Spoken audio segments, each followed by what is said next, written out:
final, a gente come as frutas que estiverem no chão e todo mundo vai embora. O que vocês acham dessa ideia?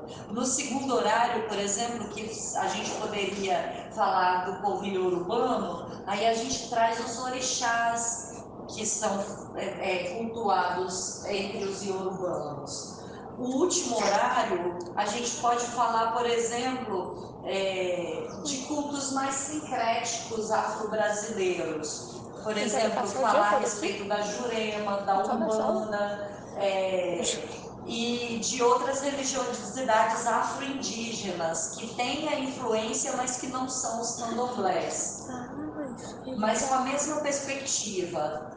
A mesa de frutas, vou chamar mesa de frutas, mas o centro com frutas, as folhas no chão, todo mundo de branquinho falando daquilo. O que vocês acham da proposta? O áudio que você acabou de escutar foi gravado por um aluno e mostra uma professora do Centro Educacional do Lago Sul, no Distrito Federal, em aula, falando sobre o comportamento vinculado às religiões de matriz africana. Além dos áudios, foram também compartilhados vídeos que mostram a sala de aula com folhas no chão, que simulam o cenário das cerimônias do candomblé. No quadro, estavam escritas algumas músicas ligadas às religiões de matriz africana. A disciplina ganhou repercussão após a mãe de um aluno encaminhar o material ao deputado distrital Pastor Daniel de Castro, do Partido Progressistas, que expôs o caso nas redes sociais e acionou o Ministério Público do Distrito Federal e Territórios. O parlamentar apontou que os pais e os responsáveis não foram informados sobre a realização das práticas religiosas em ambiente escolar e enfatizou, no ofício enviado ao Ministério Público, que a Constituição Federal assegura a liberdade de crença e a laicidade do Estado, sendo a escola um espaço de pluralidade cultural e ideológica e não de difusão religiosa. Estudando essa polêmica, não pude deixar de me fazer uma série de questionamentos. Por que a atuação da professora criou tanta polêmica, se tudo isso está disposto em conformidade com as diretrizes educacionais estabelecidas pelo Ministério da Educação e pela Secretaria de Educação do Distrito Federal, que, inclusive, determinam a obrigatoriedade do ensino da história e da cultura afro-brasileira e indígena nas escolas? Quais outros desafios são apontados quando se fala de um ensino antirracista? De onde vem o preconceito? Como as práticas de leitura e letramento sobre esses casos podem ajudar o professor a atuar em sala de aula sobre essas temáticas? Essas temáticas, afinal, são necessárias? É sobre isso e outros questionamentos que Annalise Barros Pinheiro, Yasmin Oliveira Medeiros e eu, Júlio César Carvalho Costa, seu mediador, discutiremos hoje.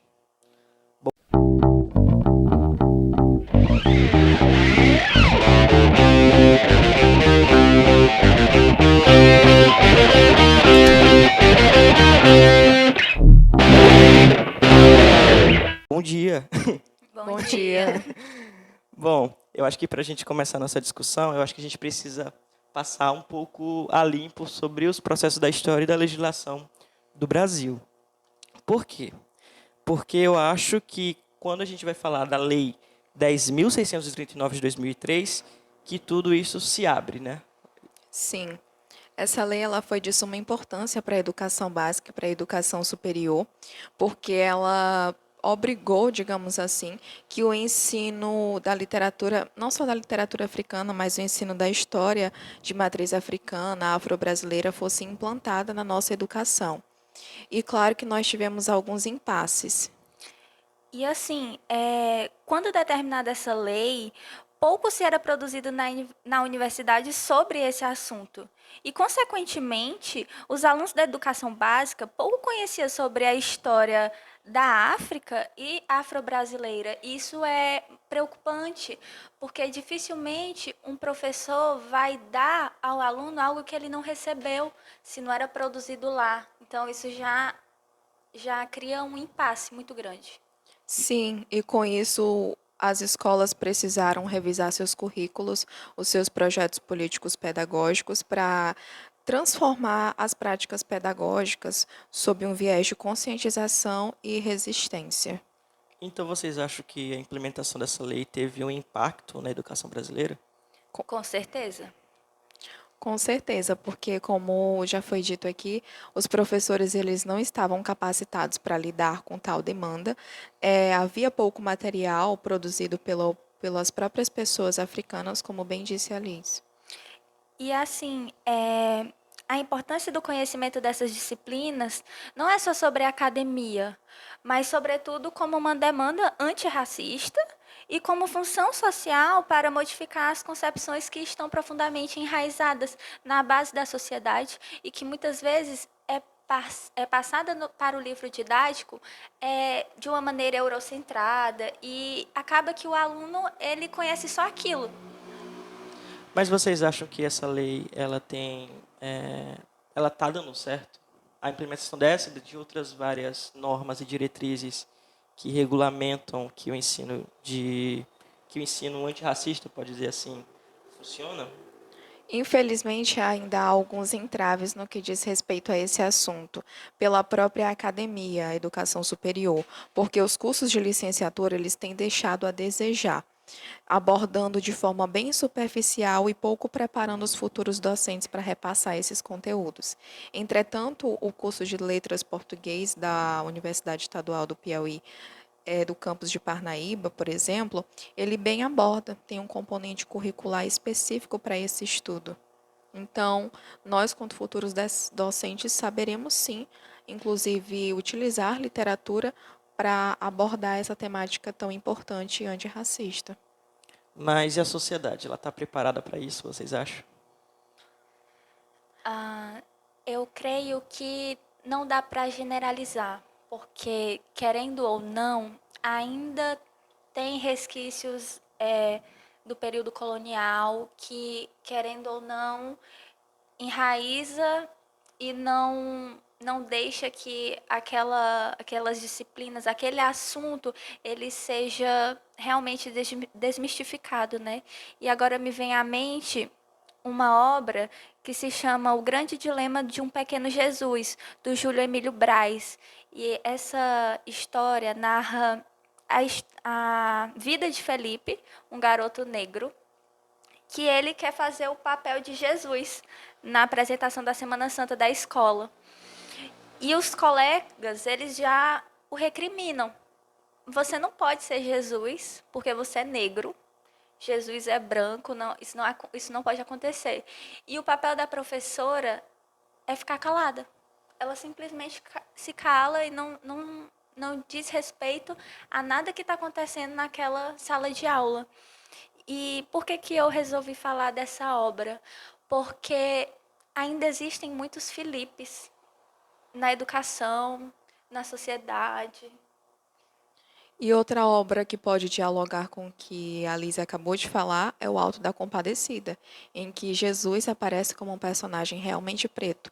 E aparentemente, pelos trailers que estão rodando na sociedade, nas mídias digitais, a próxima representatividade é a Nossa Senhora, que ela vai vir agora como uma personagem preta.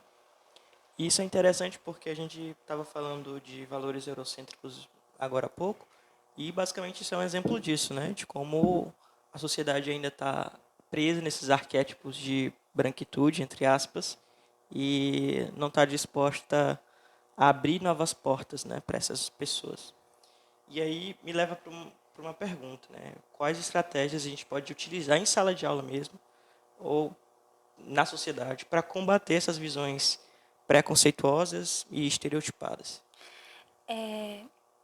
Agora me vem à cabeça uma pedagoga e pesquisadora com o nome Nilma Nilo, que ela vai falar sobre o papel da escola. E eu acho que casa muito com a pergunta que você fez, porque é sobre isso, né? No ambiente da escola que vai acontecer essa socialização. E ela diz que a escola é um espaço em que aprendemos não só conteúdos e saberes escolares, mas também valores, crenças e hábitos, assim como preconceitos raciais, de gêneros, classe e idade. Porque depois da família é o nosso maior espaço de socialização.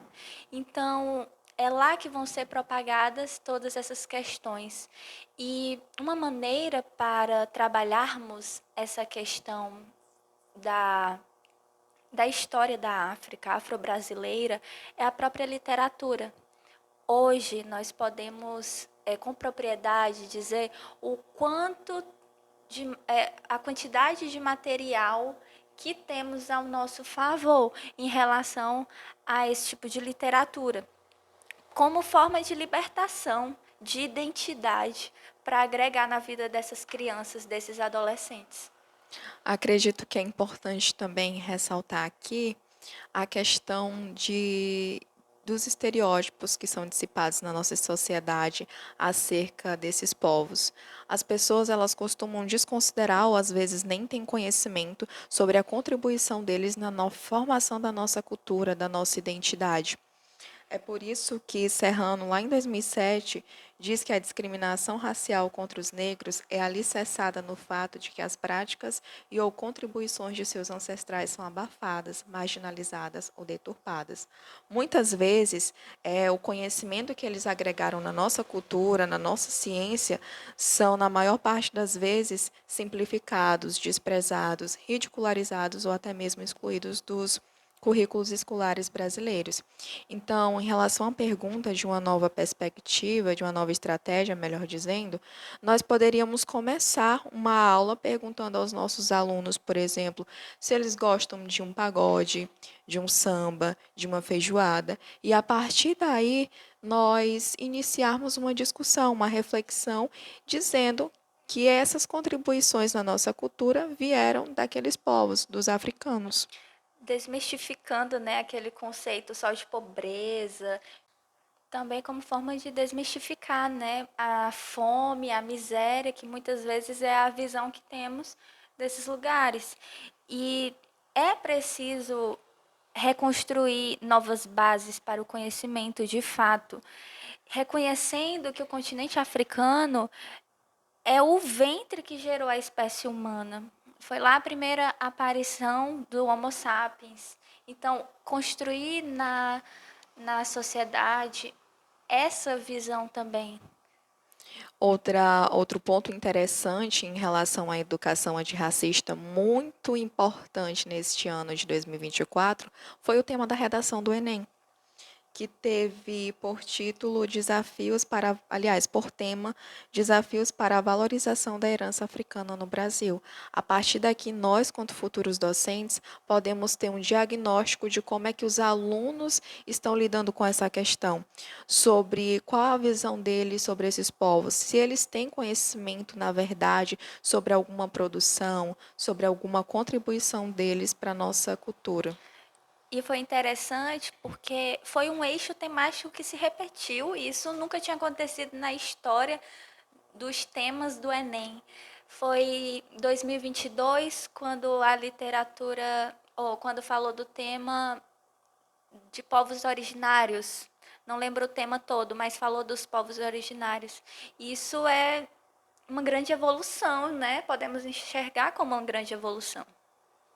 Eu fico pensando, escutando vocês falarem, eu lembrei de uma passagem de uma filósofa alemã chamada Hannah Arendt, em que ela afirmou que ela era contra o ensino de qualquer elementos africanos dentro das escolas norte-americanas e escolas europeias. Por quê? Porque ela acreditava que eles não tinham nada de contribuir. Quer falar de literatura africana? Como se eles nem escrevem? Basicamente foi o que ela disse. E é interessante que a gente está desmistificando, né, isso, porque a gente tem sim grandes autores africanos e esse reflexo é um reflexo aqui no Brasil também, né?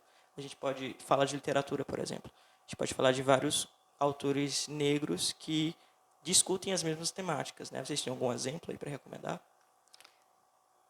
A Chimamanda, ela é uma autora que foi bastante estudada, como eu falei no início, A no Chimamanda, como é o sobrenome dela? Adichie. Adichie, né? Ela é uma autora super importante, contemporânea, inclusive, que vai abordar diversos temas também contemporâneos sobre as perspectivas africanas. O Pepe Tela também, que é uma figura super importante que tem e que trata de temas fraturantes nas obras dele, que isso é muito interessante para reconstruir o nosso pensamento. No Brasil, a gente vai ter o Jefferson Tenório, é isso, Jefferson né? Que Tenório, escreveu sim. sobre o avesso da pele, né? Isso. E o Itamar Vieira, com a prestigiada... esqueci o título da obra, do Itamar Vieira. Torturado. Torturado, isso. Que, inclusive, ganhou o prêmio Jabuti de melhor romance recentemente. E, além da literatura, a gente tem outras ferramentas que a gente pode adotar na nossa sala de aula, falando de língua portuguesa. Por exemplo, o letramento se enquadra nisso também. Com certeza, porque o letramento por si só permite que o nosso aluno saiba aplicar aquela leitura, aquela oralidade, a escrita dele nas suas práticas sociais. E esse é um tema muito importante que deve ser levado em consideração, porque nós estamos formando futuros cidadãos, aliás, já cidadãos, só que eles vão exercer de forma mais precisa, digamos assim, dentro da sociedade. Então, o nosso papel quanto educador é realmente promover uma educação antirracista. E eu acho interessante porque a Kleiman vai dizer que o letramento é isso.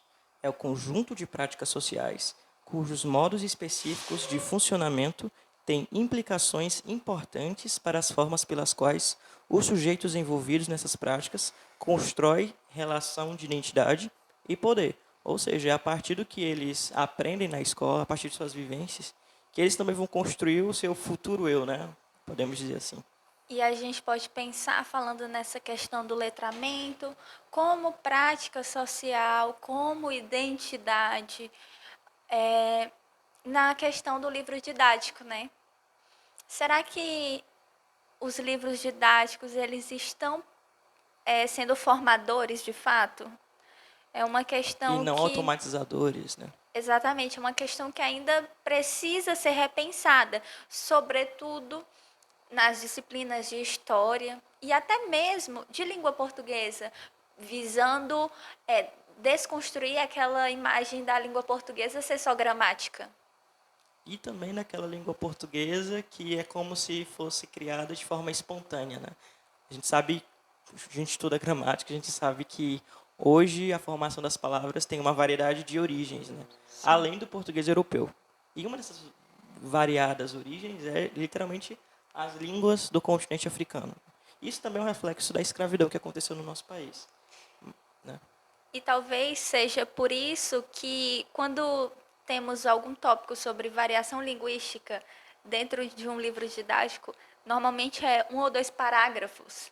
E olha só a dimensão de temas relacionados a isso que podem ser desenvolvidos. Ah, e aí, vocês acham que o Brasil tem jeito nesse sentido? Acredito que sim, porque nós somos professores, ou pelo menos futuros professores, que estamos renovando as nossas perspectivas. O nosso conhecimento, ele é muito atual.